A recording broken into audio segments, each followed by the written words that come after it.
you said you spent about 1 year, right, in China? Yeah, working 1 year and traveling other 3-4 months. Oh, okay. Yeah, So almost year and a half. yeah. All in Yeah. total, yeah. So like seems like you had a really good life. Did you have maybe any problems, or I don't know, any problems with local police or local authorities? In China. Yeah.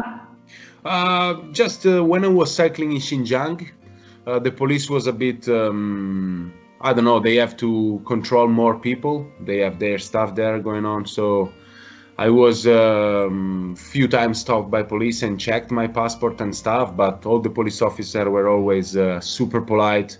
They gave me water because I was cycling. They gave me food. They just need to check my passport because, they want to control in every province's people movement. So I didn't have any issues with police really. They were doing their job and controlled my passport, and they were really lovely actually. So yeah, I was fine, really easy. So you were a law-abiding traveler. I was alone. A law-abiding. I mean, did you always follow the rules and like following local traditions? Like Yeah. I try to. The only rule I break, I was cycling on the highway sometimes, which was not allowed. But I was on the west side, so it's desert. So the highway, there is no traffic at all. And the highway, sometimes the G30 is the only road I can cycle on. So yeah, but the police stopped me once on the highway and told me like, can you please find another solution? And they show me in that part there was another street road. So, but yeah, that's the only rule I break.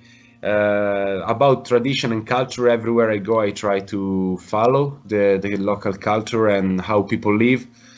And I think that's really important because what I've seen when I travel is that the people from Western country, we don't really get sometimes the local people and the real place. We like to travel there, and a lot of us, they just want to go there and consume what we are traveling in. Like they want to consume the trip, and I think this is wrong. We should really try to. What do you mean by consuming the trip? Yeah, we go there and maybe we go there just to see what's written on Lonely Planet or to make the coolest picture. Or we see people maybe living in bad houses, really crap places, and we see like, oh, they are bloody poor them, we should help them.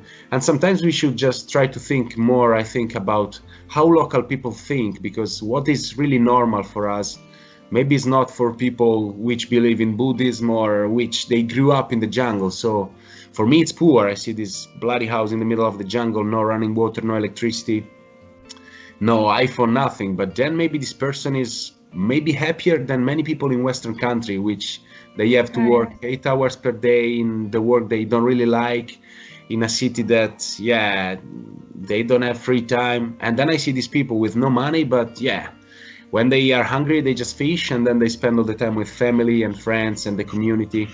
So I don't know who is more poor. So you mean that when they travel to these countries just to be happy with the conditions they have and to be grateful for it, or what do you mean? No, I mean that we shouldn't judge the people we meet and should just go in the place and just enjoy the beauty of the world, enjoy the beauty of the difference. And we don't have to say like, hey guys, you live in a shitty place because you don't have running water, because maybe they are happier than us. Right. And it happened when I was in Nepal. I was on the Himalayas, and there was the earthquake in 2016 and the rocks broke all the houses. And I met this guy, and he was building the house in the same place, his house on the Himalayas, in the same place where the earthquake destroyed the house.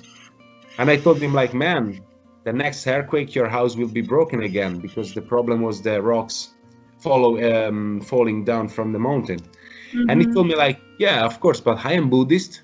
So I think I will have another life when I die. So I don't really care. My grandfather was living here, my father, the father of my grandfather.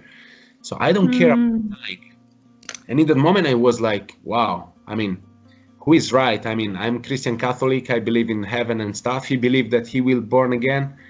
Who is right? No one knows who is right. So who am I to judge like, oh, you should live there because it's safer? I have no idea what people want or what people think. So as a foreigner, we really have to travel, I think, really carefully, not to not to disturb and destroy the culture and the place we live. For full episodes, go to solopacker.com.